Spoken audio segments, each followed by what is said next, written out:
Hey everybody, Daniel Jeremiah, joined by my good friend Charles Davis, and it's that time of year. The Combine is upon us, and that means, Charles, our favorite thing, mock drafts.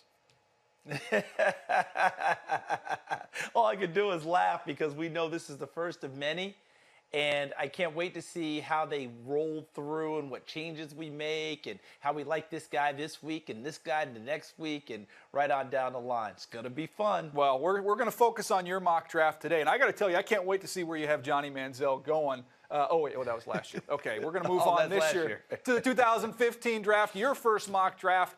First pick on the clock right here, the Tampa Bay Buccaneers. I'm assuming a quarterback here, CD? Yeah, you assume correctly, and I'm going to go with the young man from Oregon, Marcus Mariota, as the top pick in the entire draft. I think that when we get down to it, this is going to be the most talked about #1 pick we've had in a little while, simply because quarterback is so important. And Tampa Bay's in a division where they've got to hit it right at the quarterback position because Atlanta's covered, New Orleans is covered, and Carolina's covered. And if they don't get that fixed, they'll totally be left behind. I'll go with Mariota and his character right now ahead of Winston in the early going. Yeah, you see their numbers right here on the screen. The one that jumps out that a lot of detractors for Jameis Winston will point to are the 18 interceptions there. But I would counter with the fumble numbers for these two players. When you look at Marcus Mariota, a lot more fumbles than Jameis Winston. And with Winston, I see a guy who's ready to step in and play right now. CD can play within the pocket, has the arm strength, and has made those NFL tight window throws. He's very comfortable moving around inside that pocket. That's where he does his business. Mariota, to me, is a little bit of a projection. I think if you pick him, CD, you got to incorporate a lot of that Oregon stuff early on to get him on the football field. I think you're right about that, and you will find out as we go through this mock draft that I've actually manipulated the draft board a little bit on this first one, and you'll understand a little bit later why I have Mariota 1, because we'll be talking about Winston later on in a spot that may surprise you. Oh, that's a good tease right there. All right, let's keep things rolling here. The Tennessee Titans with the #2 overall pick. Where are you going? Well, I'm going to go with maybe the best player in this draft, and that's Leonard Williams, the defensive tackle, defensive end out of USC, who's an absolute force, a wrecking machine. And we know that last year, one of the things about Jadeveon Clowney was he was unquestionably the best guy in the draft, but did he play hard all the time? I don't think we have those same issues with Leonard Williams. He didn't play this last year, DJ, like he was trying to protect himself. Had a severely sprained ankle he played with against Stanford early in the year. Down the stretch, even the bowl game, he was his usual dominant self. I like that in a kid who knew that he was coming out and would go high in the draft. Yeah, I love him because he can play in any defense. He can stack the run, but he can also get after the quarterback. You can play him anywhere. I think he's the best player in this draft class. All right, let's keep things moving to the Jacksonville Jaguars with the 3rd pick here, CD. Maybe get some help, maybe for your quarterback there in Blake Bortles, or you go to the defensive side of the ball.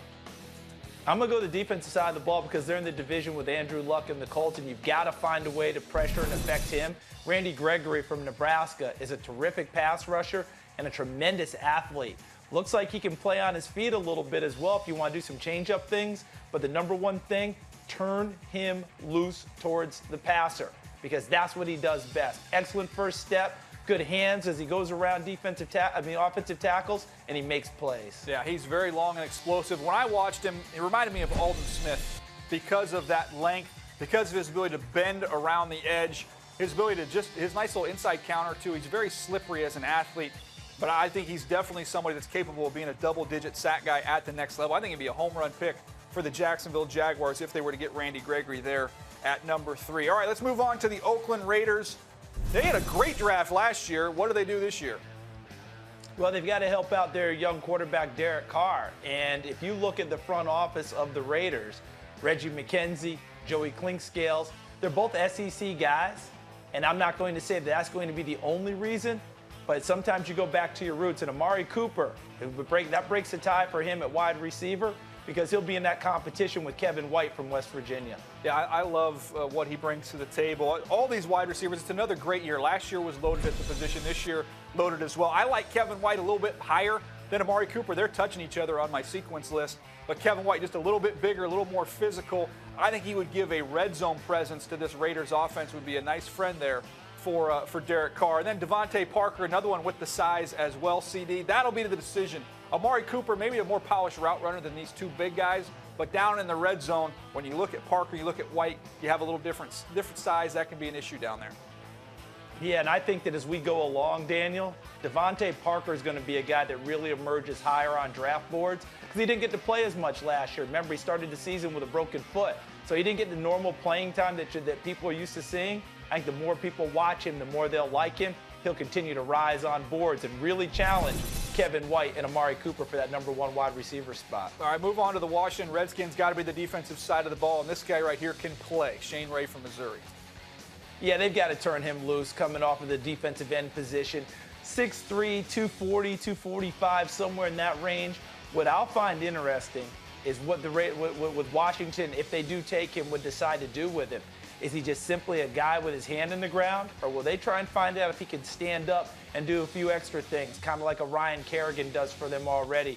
Not sure they'll have a Rakpo back, but Shane Ray, and I don't know what it is in the water in Missouri and Columbia. They produce pass rushers. They are turning out pass rushers and defensive ends, aren't they? No question. I think they need some help along the offensive line.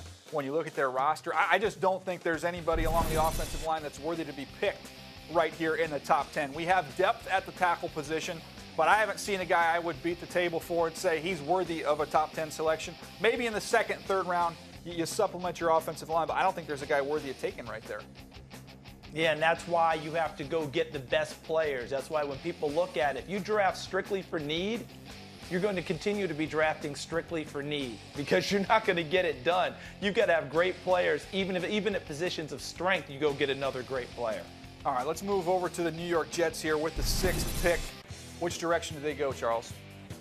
Well, one would say quarterback automatically, right? You've got to supplement that. But I'm going to surprise you. I'm going with DANTE FOWLER Jr. from the University of Florida, a guy who can play defensive end, outside linebacker, and they've got a terrific defensive front. Sheldon Richardson, right? Big Muhammad in there. I think that they need a little bit of help. Give them Fowler, who can either play defensive end or stand up and play outside linebacker, which is where I would project him with the Jets, and turn him loose because I think he would be perfect for them in New York. And let's face it, until Jameis Winston answers every question you want off the field, I'm not sure New York's a great place for him. Yeah, you know, it's interesting because that was a little bit of the concern with Geno Smith. Was Geno going to that New York market? How would he be able to handle that? And look, it's been very shaky. However, down the stretch, I thought I saw some good things from Geno Smith that you could actually consider moving forward with him as your guy. So I wouldn't be shocked if they passed on one of those quarterbacks if he was still there at 6. But this is a discussion the Jets will have. Are they comfortable with this new regime with Geno Smith at quarterback, Charles? And remember, we're in Chicago this year. Probably not the same roar that goes up one way or the other from the fans when the Jets pick comes up, when the Giants pick comes up. But in the same vein, they've got to decide and make a decision. Is Geno Smith the guy they want going forward?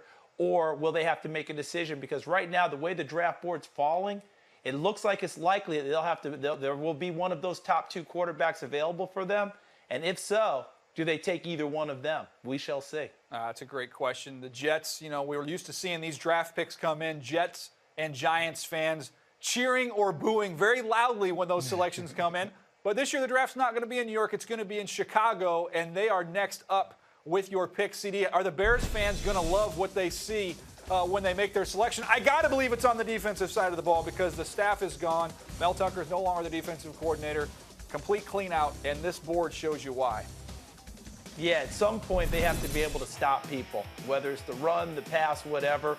So I don't know if the Chicago fans will like what they see, but they will see a lot of this man, Danny Shelton, the big defensive tackle from the University of Washington. I know he keeps getting the Haloti Ngata comparisons. That's a little bit rich for my blood, but I understand why people are making them. Hard to move. Excellent pocket, pushes the pocket very well. Relentless motor and stays on the field a lot more than you would expect from a guy that, forget them saying 335. He played really around 360, and that's who he is, a big, tough man to move and tough on the field. Yeah, he plays hard for a guy that's that big. I was just impressed with the range he has laterally, not to mention the strength that jumps out. I mean, the Stanford game, CD, if you want to see 300 men flying through the air, you enjoy that type of thing, watch the Stanford game and watch what Danny Shelton does to them. He is a force. All right, let's move on to the Atlanta Falcons with the 8th pick. This team has no pass rush, CD. Is that where they're going? Yeah, I'm going to go with Vic Beasley. Now, my biggest concern with Vic Beasley, because, pass rush is a must for Atlanta. We've been talking about that for a few seasons now.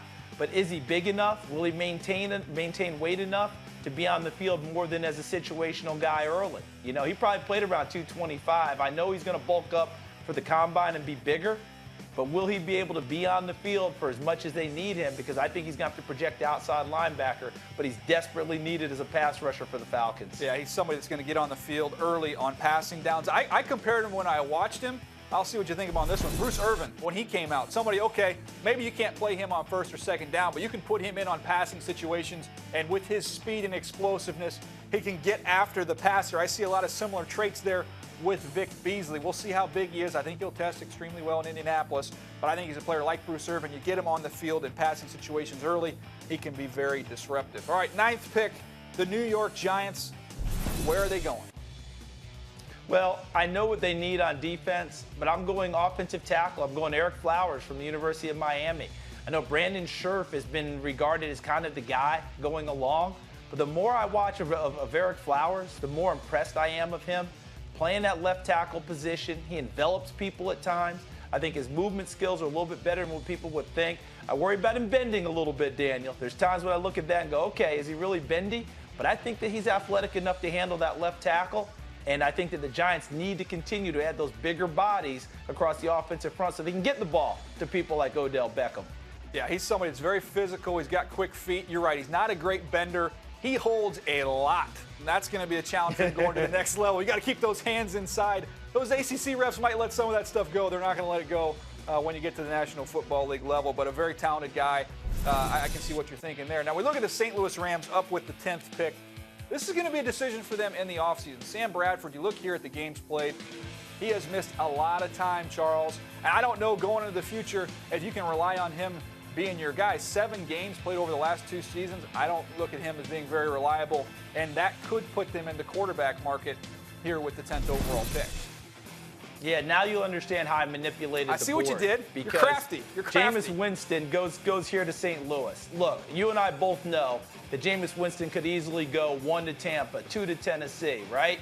6 to the New York Jets. All those places are likely, and he might not last this long. But to me, Jeff Fisher and the Rams front office is an ideal landing point for Jameis Winston. I think they understand young men like him. I think they provide a great environment for him, and he is needed because Sam Bradford, bless his heart, has worked his you-know-what off and was playing the best football of his life last year in preseason before he got hurt yet again. You just can't count on that type of a comeback. Winston, I don't care about the interceptions, Daniel. You know why? Matt Ryan threw a lot of interceptions at Boston College, too. That didn't deter him coming into the league. Winston, I love his guts in the pocket. I love his anticipation. I love his ability to pull the trigger and throw the ball in tight windows. No question. When you look at Sam Bradford, we always said in the scouting room, the most underrated ability of a player, availability. And you haven't had that with Sam Bradford. I think if Jameis Winston were to be there, I would not be surprised at all if they turned in the card and went in a different direction at the quarterback position. CD, you made it. Yeah, I didn't see any sweat. I didn't see you if you had to hydrate at all to get through this top 10. No nerves. I did stretch. No nerves were present. It's the first of many. You know that. It's the first of many. And really, to me, the last thing I'll say is by manipulating this board to get Winston to St. Louis, it's just environment because this young man's talent is unquestioned. We're going to spend a lot of time talking about off the field, and all those teams are going to be vetting him and trying to figure out what they will work with and how it will go. I don't think ultimately he is a quote-unquote bad kid. He's done some things that have not been great. We know that. There's been some immaturity. He does have one big thing that still needs to be cleared up. But remember, he was acquitted off the criminal charges. And people have to remember that part about him. But as far as a gamer, toughness, bright lights coming on, ability to play, unquestioned, Jameis Winston's that guy. Yeah, don't really question his intelligence. There's some immaturity issues, but this is a guy 4.0 in high school, accepted to Stanford. He's been on the honor roll there at Florida State, so he gets football. I've heard the adjustments he makes at halftime with Jimbo Fisher gives him a lot on his plate, and he's been able to handle it. Well, it's all downhill from now, CD. You started with such a bang with your first mock draft. As we look at the top 10 picks here, only one way for you to go after this one, buddy. Yeah, only one way to go. And the last thing I'll say about Winston, I want to echo what you say about his intelligence. people don't understand the playbook at Florida State and what Jimbo Fisher puts in and the offense that they run and the pressure he puts on the quarterback position. This kid's handled a lot of pro-style stuff at a young age. So if everything else checks out, he could very easily be the #1 pick in this draft to Tampa Bay if they like what they're feeling, like what they hear about him off the field. I'm going to make my prediction right now. In the 6th iteration of your mock draft, you will have Jameis Winston vaulting Mariota and going with the first overall pick. But that's it. That's Charles Davis. The top 10 picks in his mock draft. You want to see the rest of it? There's more. Trust me. You can go to NFL.com/college football, and we will have you covered all the way up to the draft with plenty of content. Check it out. NFL.com/college football.